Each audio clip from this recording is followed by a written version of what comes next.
কার্তিক পুজো কেন করতে হয়?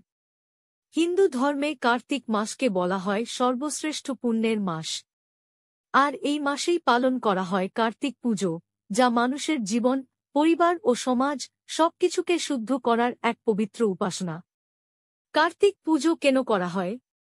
এক, পাপ বিনাশ ও পুণ্য লাভ। শাস্ত্রে বলা আছে, কার্তিক মাসে একবার প্রার্থনা করলে অন্য মাসে হাজার প্রার্থনার ফল মেলে। তাই কার্তিক পুজো করলে জীবনের দুঃখ দুর্দশা দূর হয়ে শান্তি আসে।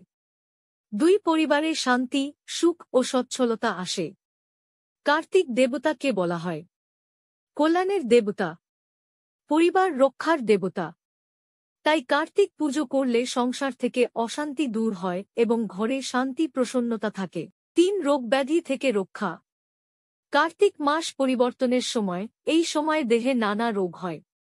বিশ্বাস করা হয় কার্তিক পুজো করলে অশুভ শক্তি ও রোগব্যাধি দূরে থাকে।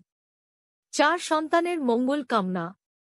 মা বাবারা কার্তিক পুজো করেন বিশেষ করে সন্তানদের দীর্ঘায়ু, সুস্বাস্থ্য, জীবনের সাফল্যের জন্য। 5, জীবনে আলো ও শুদ্ধতার প্রতীক।